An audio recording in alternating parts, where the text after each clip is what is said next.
Saya mau bertanya bagaimana caranya agar kita bisa terhindar dari zina. Ya, dan apakah kalau saya bertobat dosa zina saya yang lalu bisa diampuni Allah Subhanahu wa taala? Saya senang sekali dengan pertanyaannya.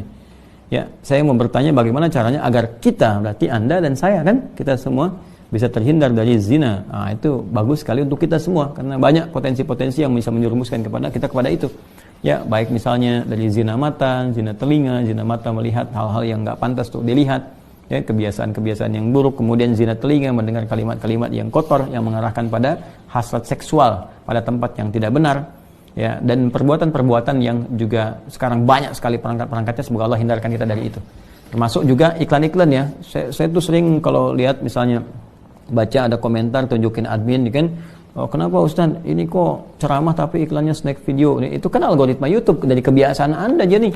Jadi kalau Anda kebiasaannya lihat yang begitu atau klik yang begitu, datangnya seperti itu. Tapi kalau Anda kliknya misalnya yang baik-baik ya, atau iklannya muncul ketika ada, itu kan dari kebiasaan Anda buka kan itu algoritmanya tersusun dengan kebiasaan kita buka laman apa dan sebagainya. Jadi Anda sendiri sebetulnya yang mengkreasikan itu. Jadi mengkoreksi untuk membuka sesuatu itu yang benar sehingga nggak datang iklan-iklan yang nggak diharapkan gitu kan. Baik. Lalu apakah kalau ada ini si fulan atau fulan yang bertobat dosa zina yang lalu bisa diampuni? Insya Allah. Bahkan jelas ayatnya. Quran surah ke-39, ya, Az-Zumar ayat 53. Dan ini kan turun ketika ada seorang ingin bertobat dari dosanya. Ya, dan ini dosa besar gitu kan. Bahkan ada lihat menyebutkan dari zina. Ya, apa yang disampaikan Allah di sini? Qul ya ibadiyalladzina asrafu ala anfusihim la taqnatu min rahmatillah. Ya, innallaha yaghfiru dzunuba jami'a. Ya, wahai hamba-hambaku, masih disebut hamba, dianggap hamba, diaku hamba oleh Allah Subhanahu wa taala. Ya, kata Allah, "Hei hamba-hambaku," katakan Muhammad SAW kepada hamba-hambaku yang israf berlebihan. Jadi israf itu udah standar tertinggi dalam dosa. Ya, jadi ada khata, nanti ada afu pasangannya, ada dzambun, ada ghafir pasangannya.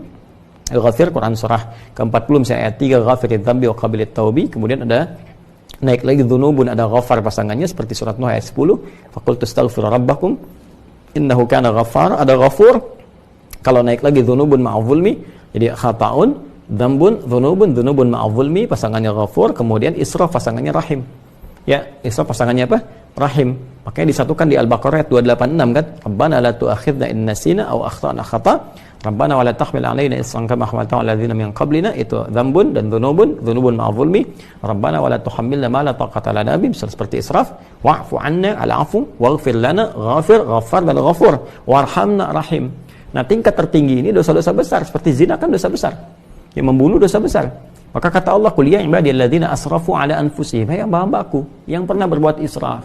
Mungkin ada sebagian yang pernah zina, pernah membunuh, dosa-dosa besar, ya, pernah korupsi, mau tobat dan sebagainya. Masya Allah, ya, alhamdulillah dia mau tobat, mau kembali karena mungkin doa orang tuanya, doa sekitarnya, kesadaran dirinya, dan kemudian la taqnatu min rahmatillah, jangan putus asa dari rahmat Allah Subhanahu wa taala.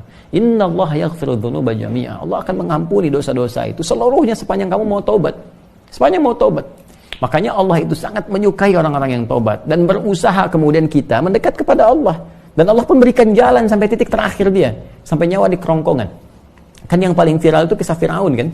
Ya, Firaun, Allah menerapkan keadilan, memberikan contoh kepada kita. Ini Firaun, Firaunnya, ya, yang merasa paling kuasa, hobi bunuh orang dan sebagainya, zalim dia, masih diberikan kesempatan untuk tobat dengan diberikan bimbingan dari dua nabi. Kurang apa coba Musa dengan Harun? Ya, diutus untuk Firaun.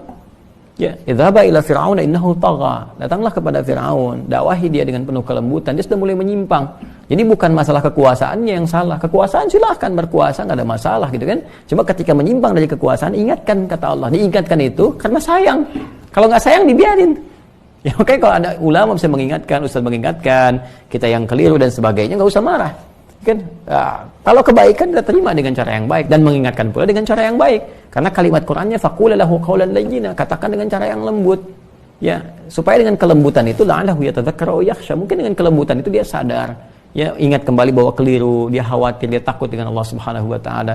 Jadi Firaun pun dapat diberikan petunjuk oleh Allah dengan dua nabi, bayangkan, cuma dianya yang enggak mau.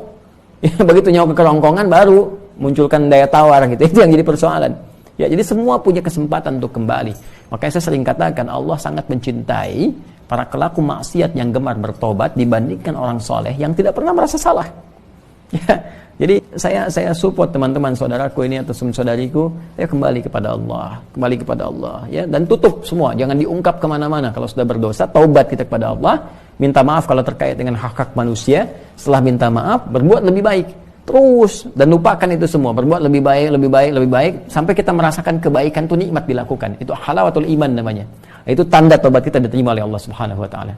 Tanda taubat itu kan ketika kita mengakui, menyesali, kemudian ada rasa nggak enak untuk mengerjakan lagi atau bahkan mendengar, ya ini saya nggak mau dengar acara-acara gini, sudah nggak suka dan sebagainya. Terus berganti jadi kebaikan, nonton yang bagus-bagus, bacaan yang baik, enak sholat dan sebagainya. Itu tanda taubat kita diterima oleh Allah Subhanahu wa taala. Ya, jadi di sini saya kira semua punya kesempatan yang sama untuk menjadi baik, untuk dimuliakan oleh Allah Subhanahu wa taala, dan tidak sungkan kita mendoakan setiap orang termasuk diri kita sendiri. Ya, untuk selalu berusaha ya, konsisten pada nilai-nilai kebaikan.